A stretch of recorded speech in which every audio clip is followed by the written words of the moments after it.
Assalamualaikum warahmatullahi wabarakatuh. Kembali lagi dengan saya Nur Adilah dengan NIM 2523003 dari jurusan PTIK Fakultas Tarbiyah dan Ilmu Keguruan UIN CM Jamil Jambek Bukit Tinggi. Nah, sekarang saya ingin membuat video pembelajaran untuk memenuhi salah satu tugas di mata kuliah KSKI di semester 5. Nah, di sini saya akan membahas mengenai bagaimana cara menggunakan apa kelebihan dan kekurangan dari aplikasi steganografi. Yuk, simak video pembelajaran dari saya.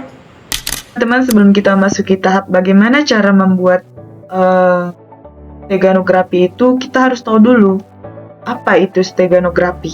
Steganografi itu merupakan terbagi dari dua kata ya teman-teman, berupa dari kata steganos atau cover atau sampul dan juga graphen untuk menulis. Nah, berarti bagaimana teknik yang digunakan untuk menyembunyikan pesan atau informasi rahasia ke dalam sebuah media lainnya, sehingga orang lain tuh nggak sadar bahwasanya ada pesan tersembunyi di dalamnya. Biasanya media yang paling umum digunakan itu tuh seperti gambar gitu, atau audio, atau video, atau teks gitu, sama atau file digital yang lainnya gitu teman-teman. Nah, jadi intinya dari steganografi ini tuh orang lain itu cuma bisa melihat media yang biasanya gitu, misalnya kayak melihat gambarnya aja gitu, tapi sebenarnya di dalamnya itu ada informasi rahasia yang ditanamkan di dalamnya. Misalnya dalam gambar tersebut ada informasi rahasia gitu. Nah, berbeda kayak kriptografi, dia itu kan membuat atau menyandikan pesan menjadi tidak terbaca gitu. Kalau steganografi itu justru menyembunyikan keberadaan pesannya. Nah, nanti kita akan masuk ke contoh sederhananya. Tujuannya itu apa? Untuk menyembunyikan informasi dalam suatu media sedemikian rupa sehingga nggak ada seorang pun kecuali penerima yang diantisipasi mengetahui keberadaannya. Itulah dia steganografi teman-teman. Nah, steganografi ini tuh ada beberapa tipe ya teman-teman. Ada technical steganografi, ada linguistic steganografi, sama ada digital steganografi. Ini ada 3 tipe, dimana setiap tipenya ini tuh memiliki peran dan fungsinya masing-masing. Adapun yang pertama mengenai technical steganografi ini tuh merupakan bagaimana cara menyembunyikan pesannya itu dengan memanfaatkan alat atau teknik fisik gitu. Nah, dulu itu bisa berupa kayak tinta khusus, kayak misalnya kertasnya juga tertentu gitu, atau trik lamanya itu kayak misalnya menaruh pesan kecil itu di dalam barang gitu. Intinya tekniknya ini kalau yang pertama ini tuh intinya tuh kayak lebih ke hal-hal fisik gitu, atau teknis, bukan di dalam sebuah komputer. Ini pada zaman dahulu. Kemudian ada linguistic steganografi. Ini tuh menyembunyikan pesan lewat bahasa atau tulisan gitu. Misalnya kayak pesannya itu diselipkan dalam huruf tertentu gitu, spasinya atau pola kalimatnya gitu. Kadang orang bisa menyembunyikannya itu dalam sebuah cerita gitu, tanpa ceritanya itu kayak biasa aja gitu. Jadi pesannya itu tersembunyi dalam sebuah tulisan atau bagaimana cara seseorang itu berbicara gitu. Kemudian yang ketiga adalah digital steganografi.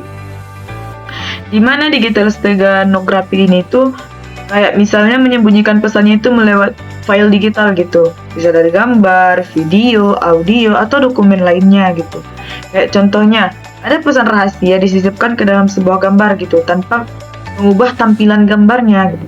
Secara kasat mata, tidak ada perubahan gitu, tidak ada apa-apa yang berada dalam gambar tersebut. Padahal di dalamnya itu ada sebuah pesan rahasia gitu. Nah, jadi teman-teman, kita akan menggunakan teknik yang ketiga, yaitu digital steganografi. Sebelum kita masuk ke tahapan itu, kita akan membahas terlebih dahulu kelebihan dan kekurangan dari aplikasi yang akan kita gunakan. Nah, aplikasi yang akan kita gunakan itu merupakan aplikasi TechHider. Nah, nanti teman-teman bisa mendownload nya melalui deskripsi YouTube saya di bawah ya teman-teman. Dimana kelebihan dari aplikasi TechHider ini tuh merupakan gratis dan open source, dimana bisa digunakan tanpa berbayar gitu, dan kodenya juga terbuka sehingga banyak orang bisa mengecek keamanannya atau bisa mengembangkannya gitu. Kemudian bisa juga menyembunyikan data di berbagai jenis file gitu.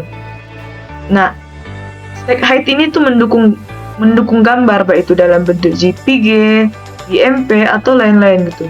Kemudian dalam bentuk audio juga baik itu WAV atau AU. Nah, jadi kita bisa pilih media apa yang menurut kita itu cocok gitu. Kemudian yang ketiga yaitu mendukung enkripsi, di mana data bisa disembunyikan, bisa dienkripsikan dengan password gitu. Jadi meskipun seorang tahu kamu memakai steganografi ini, tapi isi pesan itu masih tetap terlindungi oleh password tersebut gitu. Kemudian keempat ada hasil filenya itu hampir tidak berubah. Nah, ukuran file, tampilannya biasanya itu nggak bakal berubah teman-teman. Dia nggak akan ada berubah sedikit pun gitu. Jadi tidak akan menimbulkan kecurigaan bagi yang melihatnya gitu.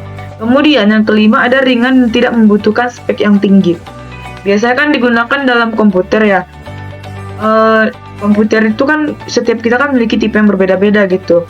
Nah meskipun dipakai di komputer lama sekalipun, karena itu kan sangat kecil dan berat bukan speknya gitu.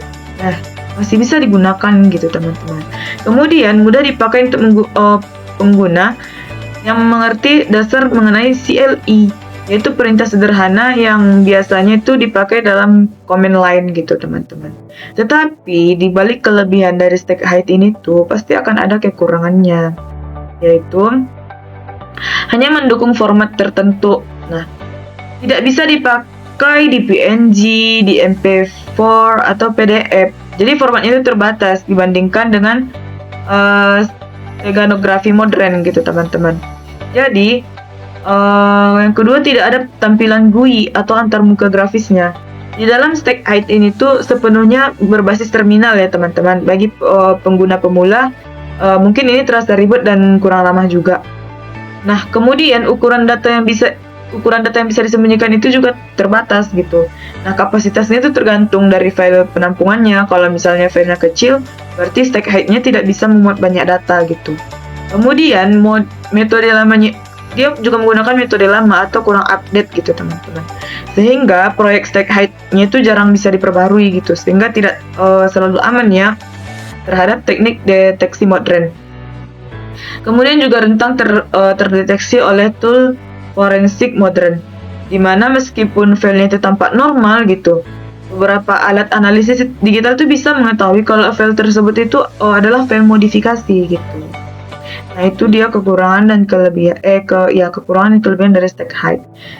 Kita lanjut teman-teman, bagaimana cara mengaplikasikannya ke dalam aplikasi.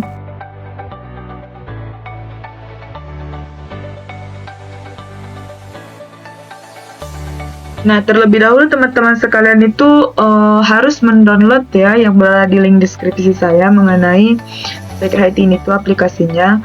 Kemudian kita ekstrak ya teman-teman, ekstrak all. Kemudian pilih di mana tempat pengekstrakannya. Nah, kebetulan saya sudah mengekstraknya. Saya menempatkannya berada di dokumen, berada dalam StackHide, kemudian di dalam StackHide lagi. Nah, di sini saya sudah menyediakan gambar yang berupa yang saya kasih nama cover gitu ya teman-teman. Sama saya sudah menyediakan teksnya itu dalam bentuk TXT atau key atau rahasianya gitu. Nih, saya tuliskan sebagai key atau rahasia. Nah, setelah saya teman-teman sediakan yang dua ini ya, dimana nanti yang teks ini tuh akan kita sisipkan ke dalam gambar gitu. Nah, misalnya isi pesannya itu saya buat Nabila jangan lupa pulang gitu. Kemudian saya simpan ke dalam folder StackHide.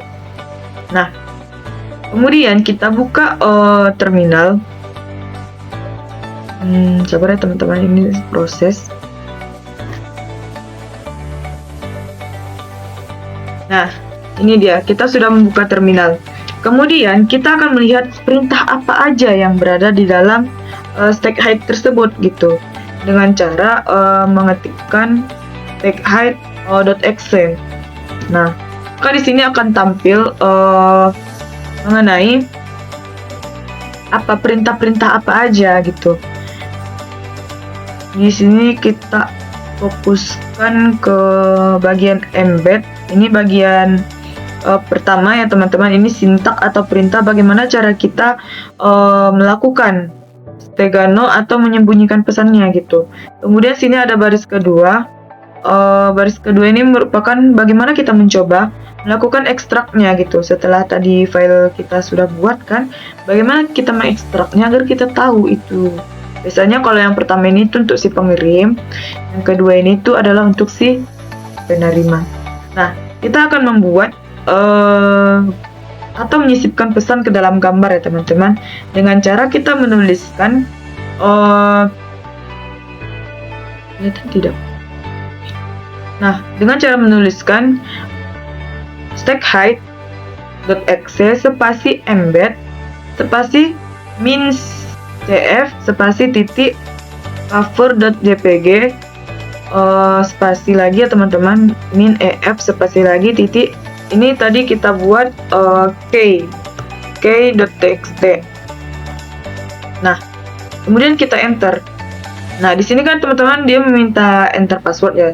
Kita bisa menggunakan password, nanti dia kayak minta konfirmasi password lagi gitu. Tapi misalnya di sini kita tidak menggunakan password gitu teman-teman. Nah, maka di sini dia mengatakan bahwasanya pesan telah disisipkan ke dalam gambar gitu, done, selesai. Nah, coba kita buka gambar kita tadi teman-teman. Gambar kita tadi tuh nggak akan ada perubahan gitu, nggak bakalan ada bayangan teks atau apa gitu. Sekilas kalau kita lihat dari depan gitu atau dari muka gitu, dia terlihat biasa aja gitu, tidak ada perubahan yang signifikan. Kemudian misalnya kita gantilah ini agar nanti tidak menjadi duplikat ya teman-teman, kita ganti misalnya ke YY. Kemudian kita buka lagi terminal, kita misalnya sebagai si penerima gitu, tadi kan si pengirim nih yang ini. Misalnya kita sebagai si penerima gitu, kita misalnya kita akan buka apa isi pesan di dalam cover tadi itu gitu teman-teman. Nah, kita buka isi dari cover tadi itu apa, maka kita tuliskan perintah stack height.exe extract min sf titik cover.jpg. Nah kan tadi kan perintahnya di dalam gambar dalam cover gitu.